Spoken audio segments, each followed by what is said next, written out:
வணக்கம். மனிதநேய மக்கள் கட்சி திருவொற்றியூர் பகுதி வடசென்னை கிழக்கு மாவட்டம் சார்பில் இப்தார் நோன்பு திறக்கும் நிகழ்ச்சி நடைபெற்றது. சென்னை திருவொற்றியூர் தேரடி பகுதியில் உள்ள டிகேபி பழனிசாமி திருமண மண்டபத்தில் மனிதநேய மக்கள் கட்சி திருவொற்றியூர் பகுதி வடசென்னை கிழக்கு மாவட்டம் சார்பில் இப்தார் நோன்பு திறக்கும் நிகழ்ச்சி நடைபெற்றது. பகுதி தலைவர் சுலைமான் தலைமையில் பகுதி செயலாளர் யாசிர், பகுதி செயலாளர் தமாமுக நசீம் அகமது, பகுதி பொருளாளர் முகமது அலி முன்னிலையில் நடைபெற்றது.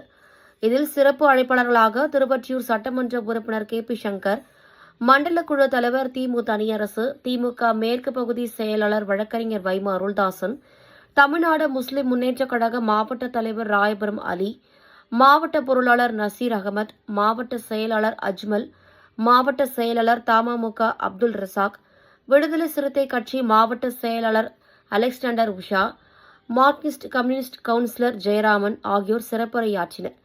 மேலும் இந்நிகழ்வில் பகுதி தலைவர் இந்திய யூனியன் முஸ்லிம் லீக் ஜாஃபர் ஹுசேன், சென்னை வடகிழக்கு மாவட்ட அவைத்தலைவர் குறிஞ்சி கணேசன், திருவொற்றியூர் கிழக்கு பகுதி அவைத்தலைவர் ஆசி தம்பி, 9வது வட்டக்கழக செயலாளர் சரவணன் மற்றும் மஜிதே குத்தூஸ், பள்ளிவாசல் தலைவர் நிர்வாகிகள் குதுபுதீன் தாவூத், சிராஜுதீன், டாக்டர் முகமது யாசின் ஜிலானி ஆகியோர் மற்றும் 500க்கும் மேற்பட்ட இஸ்லாமிய ஆண்களும் பெண்களும் கலந்து கொண்டு நோன்பு திறந்தனர்.